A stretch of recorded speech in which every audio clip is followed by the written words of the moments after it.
mas não necessariamente todo condomínio vai ter condição financeira de fazer essa contratação, até pelo que a Ana Paula muito bem colocou. Às vezes não é tão caro, mas às vezes não está na previsão orçamentária, e isso muda o jogo, né?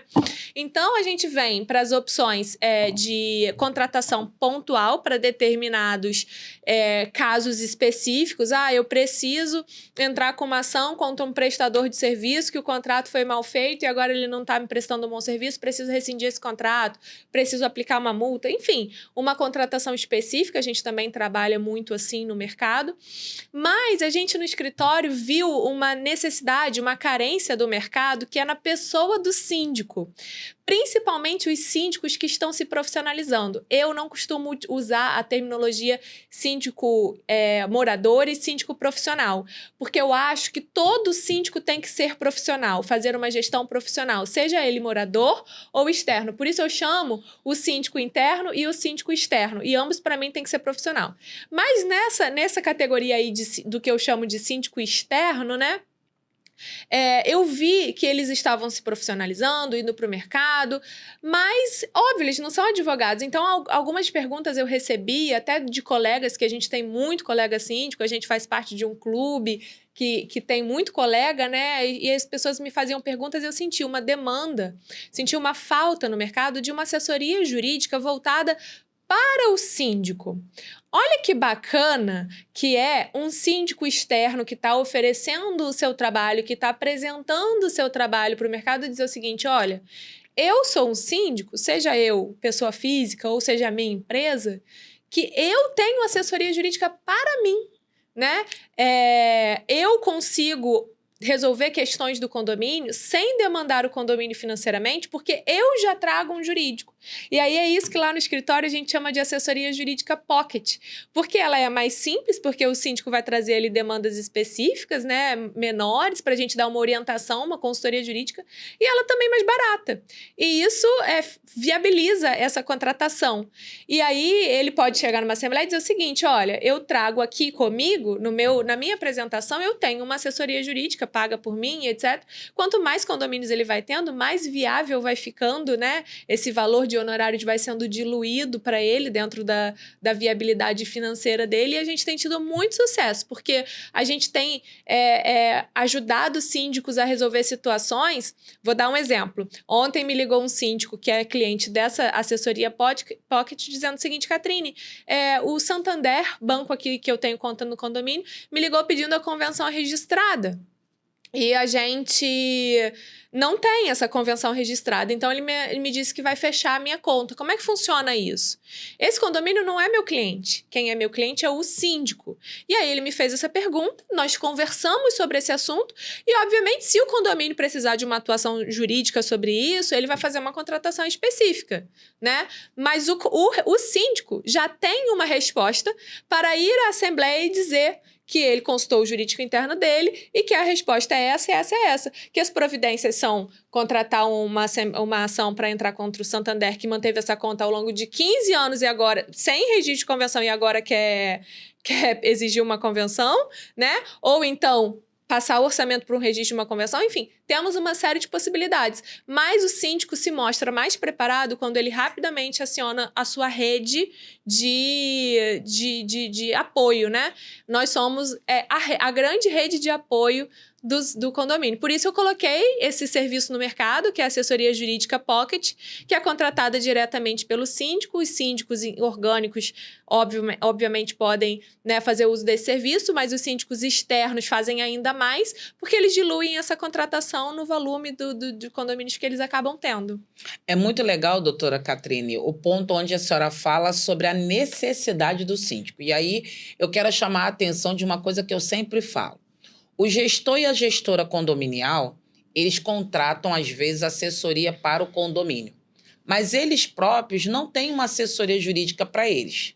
E o mercado está acontecendo o seguinte, o síndico tem a transparência, ele faz um trabalho profissionalmente, mas as pessoas que moram dentro do condomínio, elas não estão preparadas para morar em condomínio e muitas das vezes elas não entendem. E isso se transforma em perseguição, que hoje no mercado a gente conhece como stalking. E aí, como que as pessoas, mesmo que elas não tenham esse conhecimento, ao invés delas buscarem o conhecimento ou a dúvida com a assessoria jurídica do condomínio, ou com a administradora, ou com o síndico, elas simplesmente fazem aquelas famosas brigas e barraco nos grupos de WhatsApp. Hoje é muito importante o síndico, se ele quer ter mais de um condomínio, ele ter essa assessoria pocket pelo seguinte: primeiro, porque cabe dentro do bolso dele. E segundo, porque ele tem uma assessoria neutra, que não é assessoria do condomínio. Porque eu tenho tido alguns casos relacionados a condomínio que o síndico, às vezes, é afastado dessa gestão. Destituído, né? Destituído, que virou moda. Na verdade, a lei diz que existe uma ordem para você destituir o síndico, mas essa ordem não está sendo respeitada, porque muitas das vezes as administradoras querem colocar os seus síndicos. Aí, a assessoria jurídica, para não perder o contrato, concorda com tudo que a administradora fala, porque a administradora tem um canal aberto ligado diretamente aos condôminos. E por eles se tornarem leigos, eles são muito fáceis de se manipular. Eu queria que você falasse um pouquinho sobre essa passada, né, no mercado de síndicos destituídos, porque os próprios condôminos não entendem o ponto a ponto da gestão, mas, em contrapartida, tanto a administradora como o jurídico não tem um posicionamento profissional para dizer o que realmente está certo, o que realmente está errado. Porque eu não estou falando que é para passar a mão em cima dos erros, mas, assim, ter uma postura profissional na hora de responder. Certo.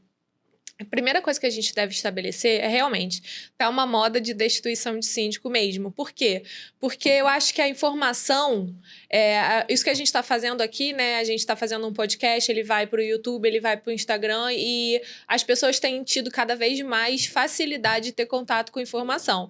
Nem sempre essa informação é uma informação de qualidade, mas o fato é que ela está se disseminando cada vez mais. Então, as pessoas estão, né, se movimentando para se filiar a alguma coisa que saiu na notícia que atende ali ao interesse pessoal dela. Elas, às vezes, deturpam também a informação, mas o fato é que as coisas estão mais fáceis, mais disseminadas. E a gente tem falado muito sobre muitos assuntos do direito condominial. Eu sinto que começou a aumentar um pouquinho o nível de frequência nas assembleias e etc. As pessoas estão um pouco mais interessadas. E eu acho que é por esse movimento de disseminação das informações, seja por redes sociais, seja por podcast, seja por eventos, etc. Então, só que nem tudo que se propõe, né, numa assembleia está correto do ponto de vista jurídico. Você muito bem colocou. Não é a destituição de um síndico, ela tem um quórum específico previsto na lei. Ela não é, você vai ali, aprova por maioria simples aquelas pessoas que estão ali sentadas na assembleia e vota e destitui um síndico. E também, mesmo que você tenha o quórum de destituição de um síndico, você precisa de motivos razoáveis para fazer essa destituição. Não é pura e simplesmente, eu não estou gostando ali daquela gestão e aí eu vou destituir porque eu conseguir o quórum. Não é assim que funciona. Você precisa de justificativas razoáveis, né? Porque senão você espera o mandato acabar e vota numa outra pessoa. Então, acho que é um pouco disso. A gente consegue também muito ajudar, porque nesse tipo de situação, né? Inclusive, a gente já teve uma situação muito semelhante a essa, que foi o seguinte: o síndico, houve uma convocação de assembleia por 1/4 dos condôminos, né? Quando não é o síndico que convoca uma assembleia, os condôminos podem convocar por 1/4 dos condôminos. A assinatura de um edital por 1/4 já é suficiente para chamar uma assembleia, e eles incluíram a destituição do síndico pelo seguinte motivo: numa assembleia anterior, ele estava inadimplente com a última cota, ele ficou inadimplente por 10 dias, e mesmo assim, na figura de síndico, ele votou nessa assembleia.